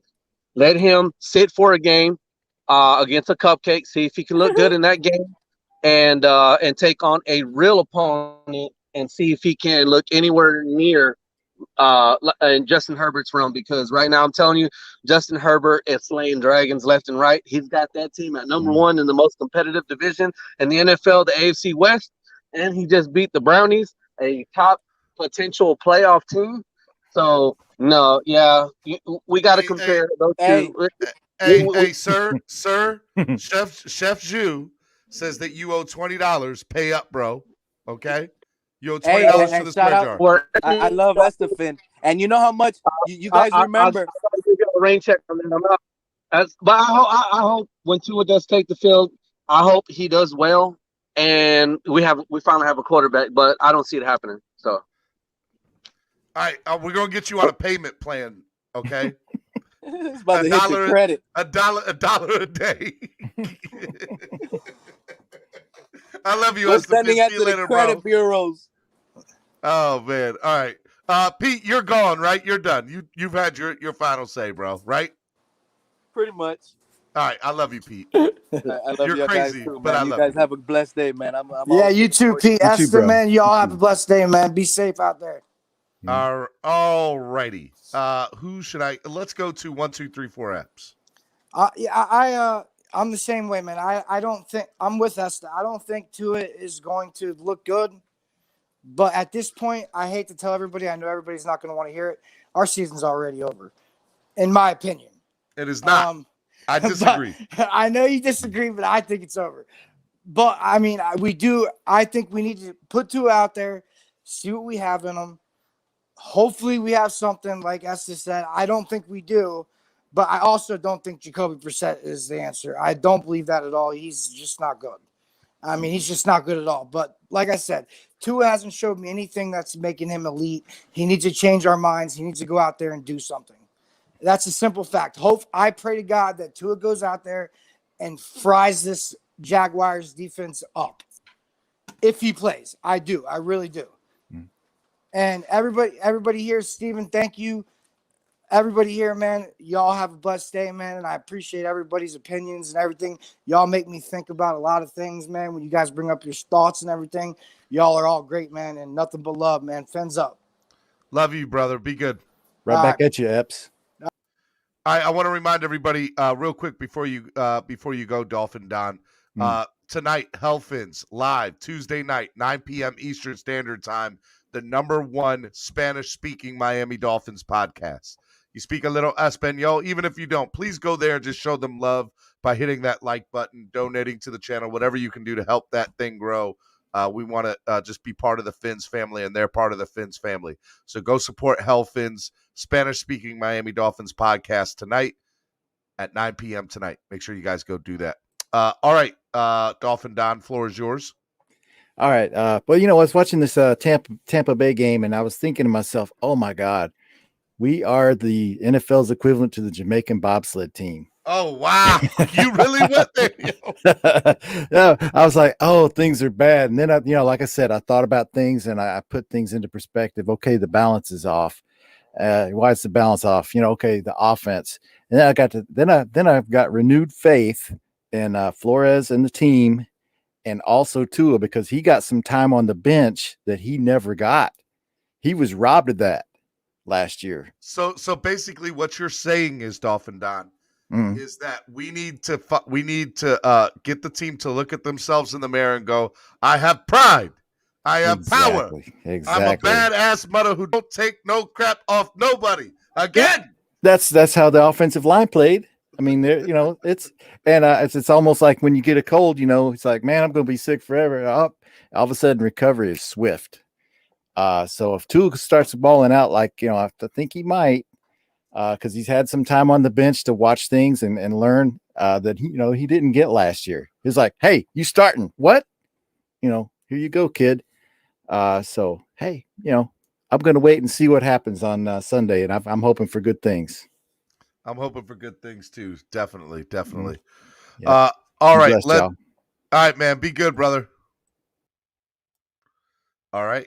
The floor is yours, Andrevius. I made you last today because you have been big in the chat box over the last couple of days, and you're my biggest fan. And I just want to give my biggest fan, the biggest, the platform of being You the mean final. the biggest hater? The biggest Stephen No, D hater. you love me, bro. I know you do. I know you The do. biggest Nothing Stephen but D love. hater.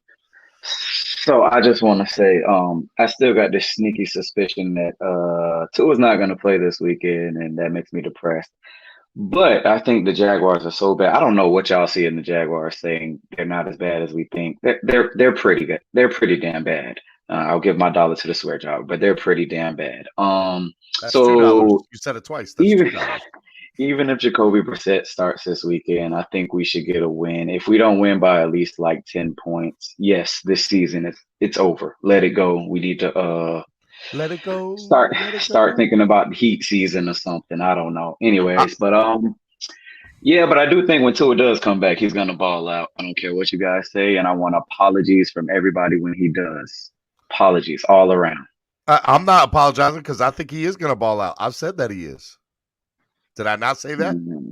You said no. You said you think he's gonna be good, but I just don't think it's gonna be for us and for now. You know what? I'll give you an apology on Sunday after Tua kills Jacksonville. I'll give you an apology. Hopefully, I just don't think he's gonna play. I think they're gonna come up with something to say he's not ready or he's not he's not healthy enough yet. So we'll see. But I don't think he plays. 1, 2, 3, 4. Ep says you'll be here apologizing. So if the Dolphins lose to the Jags, you should put $5 in the jar. Absolutely. I'll put $5 in the jar, and my comment will be: the Dolphins are pathetic. We need to move on from everything. From everything. Just move on. Move to a different country or something. Pete with his $5 donation says, "I hope Tua makes me apologize." Nice. Anyways, yeah, y'all have a good day. Be good. All right, guys. Look, this is the #1 Miami fan morning show on the #1 Miami fan network. I'm talking about Miami Sports Music Podcast Network, MSM Podcast Network, the #1 home of the #1 Miami fan. Talking about you guys. You all the best fans in the world. I love you guys. I really hope that you all hang out. See me tomorrow at 8 a.m. bright and early. We're going to have a good time. I appreciate y'all sticking with me today, even after the technical difficulties that you have. I want to give a big shout out to my guest on the show today, Daniel Oyefusi from the Miami Herald. Go check him out. Go follow him, guys. Go support that man. Seriously. We're a family here, and we need to support good people, and he is a good guy, and we need to support him. So definitely go do that. Second thing is Fins Nation UK, Wayne. I love you guys. I love you guys. You're all the best. Oh, hey, Estefan paid on his account. There you go. $5. Way to go. See, you got Estefan on the payment plan now. Way to go, Estefan. Way to go. Estefan says, y'all are funny. Estefan, you're $15 short, AB says. You're $15 short. Oh man, y'all made me laugh this morning. I appreciate that. I needed a good smile. A good smile. One more to go. One more to go. All right, guys. I hope y'all have a good time. I got some big news coming up. I'm gonna need y'all's help. So follow me on Twitter at Stephen D SKPL. As soon as I get the okay to release that info, I'm going to need all y'all's help in sharing stuff on social media. Like I'm going to need like 1,000 reshares. Seriously, no lie. So I need y'all. So please go follow me on Twitter at Stephen D SKPL. We're going to need you. Okay? All right. I love you guys. Be good. Thank you, Stephen. You let us up there and talk our Fins feelings. Always love to you and everyone. Thank you. I appreciate it, man. AB says, thanks, Stephen D. There's always tomorrow. That's right. That's right, everybody. All right. Y'all be good. Love y'all. Peace. Fins up.